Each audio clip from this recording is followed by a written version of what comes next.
In this last lecture of this class, we're going to talk about the art of narrative preaching. Before class, I ask you to read the story about the sacrifice of Isaac from Genesis chapter 22, perhaps the most foundational narrative of the Jewish faith and of the Old Testament. Of course, there are so many that it would be hard to argue that definitively, but the sacrifice of Isaac both establishes the place of the temple as well as the whole idea of sacrifice for sin. So it is a vital story, if not the most important story, to the Hebrew faith and thus the Christian faith. There are some things that I want to share about the narrative sermon, but also you're going to hear Dr. Billy Graham give a sermon on another key narrative in the Old Testament, and that is the passage in Daniel chapter 4 about the handwriting on the wall. That one factored into the post-exilic era, but nonetheless is an interesting one. So you can decide how we handle it after this lecture. And then I'm also going to have you read a book by Eugene Lowry about how every sermon really has a plot and is really part of a story and is a story in and of itself. And you need to digest that concept. Preaching is storytelling. That doesn't mean you just tell stories. Sometimes you will choose a passage that is a story. Now keep in mind, and this is critical, most of the Bible was orally transmitted before it was literarily transmitted. And yes, I know of the current cultural use of that term, but the term oral transmission of the biblical material is the official term and the historically correct term, so please don't misunderstand me. The Bible was transmitted orally. That means it was spoken. It was told as stories and wisdom sayings long before it was written down in any kind of a document.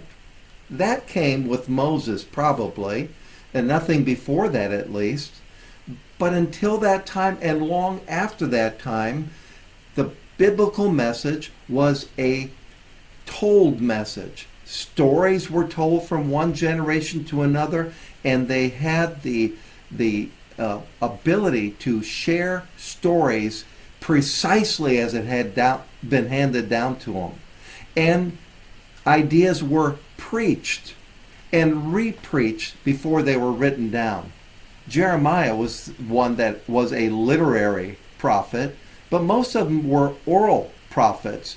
And the oral experience that is still true of preaching is what composes most of the Bible, certainly most of the New Testament, if you consider the Gospels as a preached word before it became a literary word. Most of the Bible was spoken before it was written. So telling a story, telling a biblical story, as a form of preaching is the most natural to the text. And sometimes when we try to take a story of the Bible, an event that was told with words before they were written with words, then we treat them in an unnatural manner. Let's take a look at the story of the sacrifice of Isaac. First of all, it is a Hebrew story. And one of the characteristics of Hebrew storytelling is silence. There are some people who surely said something, but they were silent. And the storyteller would not give the words to certain characters so that the listener could imagine themselves in that place. And thus, the perspective of voice becomes a critical part, a homiletical choice that the preacher must make. Consider in the story of the sacrifice of Isaac, who didn't say a word. A very important person, Sarah, the mother of the child. Now, can you imagine the scenario? And the mother not saying a word? You better believe that she had something to say, but the storyteller left out her words because you know what? Everybody, every woman for sure, would enter into her shoes and imagine the story from their perspective. Then there was Isaac, who said very little. I mean, he's the one being tied down. He's the one that's going to be the sacrifice, and he doesn't say anything during that process. He doesn't express fear. He doesn't express objection. He was probably old enough to put up a bit of a fight, and silence. Silence. Because every young man can enter into his shoes and imagine himself in that situation and is imagining themselves as the story is told. What about the servants who had known Isaac since he was just a baby, who cared for that child, who loved that family? Not a word. Not a word. Well, the hearer places him or herself in those people's stead and imagines. The preacher can therefore tell the story from the perspective of one of those who have no or very limited voice, and it will freshen up the story so that people who hear that preacher experience and relive the story from a new perspective because they've heard it over and over ad nauseum from the perspective of the main character, but you can tell that story from one of the silent participants and do it effectively, do it accurately and fairly. For the intent of the silence is for the hearer. The intent of the silence is for the hearer to place themselves into the story. The preacher does that on behalf of all of the hearers in the congregation, and to do that well is important. Secondly, consider now the perspective of distance, historical distance. You must decide whether this story is going to be told from a far distance of the 21st century or from an intermediate distance of when it was first put into writing or from the immediate distance of it actually occurring. In other words, are you going to tell this story beginning with the words, a long, long time ago? And then you can tell it from the perspective of the 21st century listener. Or are you going to tell it from the perspective of one generation removed, where you'd say, our father Abraham, was asked by God to do something really awful, awfully hard. And the word awful, of course, is intentional.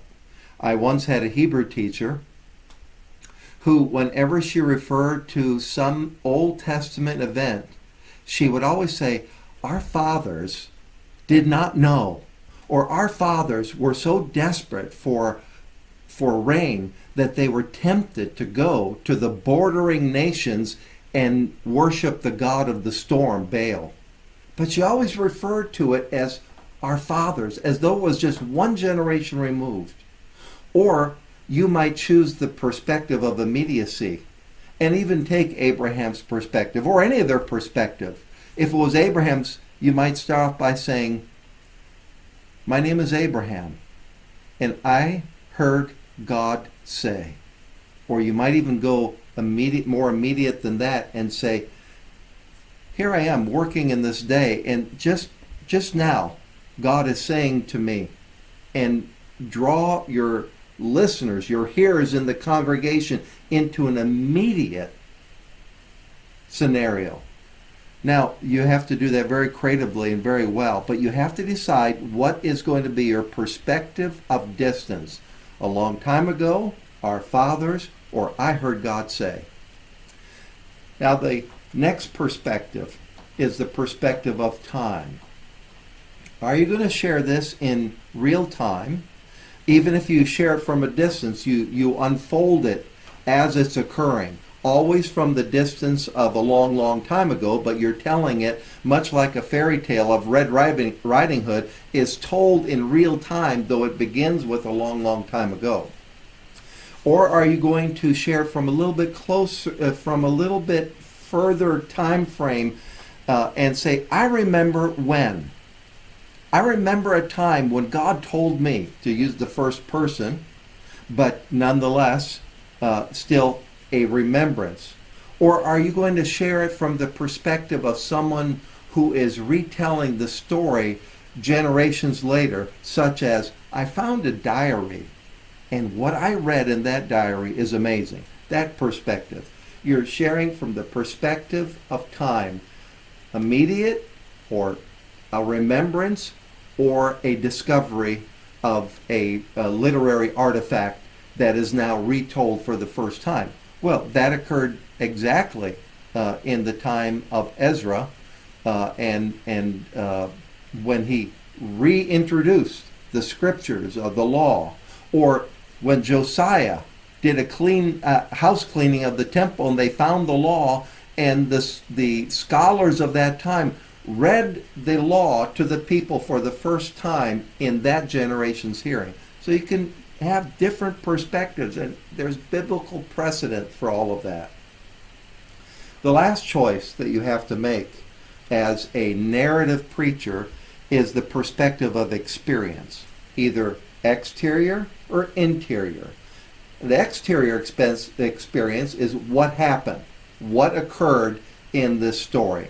And then you invite the hearer to feel that. How does that make you feel as you say it to the hearer? In different ways than that.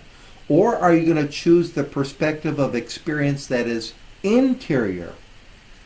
Here is what I felt as God spoke to me. You get into Abraham's feelings from a distance, but still talk about the obvious but not stated feelings that Abraham had, surely during that narrative. It's not revealed in Scripture, but it is an invitation for any hearer, and the preacher represents all of the hearers, to go in and experience inwardly what Abraham must have experienced as what was happening externally. So you choose between exterior or interior experience. Tell the story. The narrative sermons are made to be told. You don't read it in that monotone voice that people so often read the scripture. Don't ever do that. You just read a section, maybe as it said, the hinge verses on which the story will hinge or turn from dilemma to resolution. Read that, but then accurately tell the story from the top to the bottom of it, and always refer to the words of Scripture as you tell the story. Storytelling or narrative preaching is some of the most fun preaching you'll ever do. It will probably be some of the most fruitful preaching that you'll ever do, and some of the most faithful preaching you'll do, because you are being faithful to the very character of the biblical text, which is primarily telling the story of what God has done in human history or salvation history. Don't forget to tell the story.